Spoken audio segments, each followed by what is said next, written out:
This is a quick recap on how to create a yoke from a skirt block that we did in class. First, transfer off the front and back skirt block patterns, transferring all the pieces across. Make sure you use a pencil instead of a marker. I'm using a marker so you can see what I'm doing. Mechanical pencil is best. Transfer in the dart lines and the grain lines. We're going to learn the first principle, which is dart manipulation. So, dart manipulation is where we can draw a design line through a dart and eliminate that dart value out. So we're going to draw a yoke, and we're going to start by drawing a 90-degree angle from the centre front and the centre back. Then I'm going to measure down however many centimetres you want your yoke line to go up to. In this instance, I measured 14 on both sides. Then from the centre front and the centre back, I'm going to draw a curved line out to the side seam. And I'm going to double check and make sure it's 14 on each side. You'll see that I've made a slight mistake here, and I noticed that one side wasn't 14, so I dropped the line down slightly, redrew it in, and then extended the dart leg. I then put some markings into the darts so I know that I'm going to transfer them out, and it's also really important to make sure that you're marking your patterns as the master. This is the part that doesn't get cut up. So we're going to trace off an intermediate pattern piece. A master pattern piece never gets cut up, and this is a document that we can always go back to if we make any mistakes. Here I'm tracing off an intermediate pattern piece, and this is where you can cut the pieces of fabric, and you can see that I've indicated with some cut marks.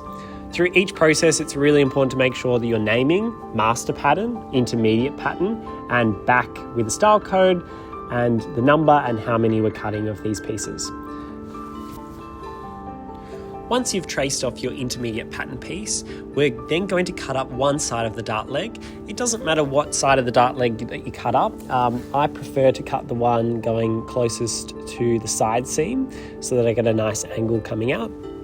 But it doesn't really matter which side you cut up as long as we're going to close that dart value. So once you've cut up the dart leg, close the dart value and paste with some tape. And you'll do this on the front and the back. Here I'm just doing it on the back, so once again I'm tracing off this intermediate pattern piece, I'm labelling it, I'm going to cut up one side of the dart leg and close that dart value. And I've transferred out that dart value into the seam line that we've placed. The principle here is making sure that the design line goes through the bottom of the dart value. When tracing out the front, I've placed the centre front on a fold because this is a symmetric design. So when we're cutting, we'll place this on the fold line of the fabric. And I've indicated this by writing fold and adding 2 little circles.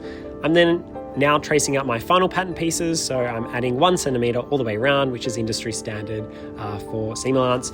I'm writing out the pattern information. So front, the style number, the size, and how many I'm cutting. So for the front, it's cut 1 on the fold. And for the back, it's cut 2. And then for my final pattern piece, I'm going to cut along the seam line so it's ready to cut out on the fabric. I'll do the same for the back, the only difference being that there is a 1 centimetre seam allowance along the back there, unless you wanted a symmetric back as well. And that's how you create a front and back yoke.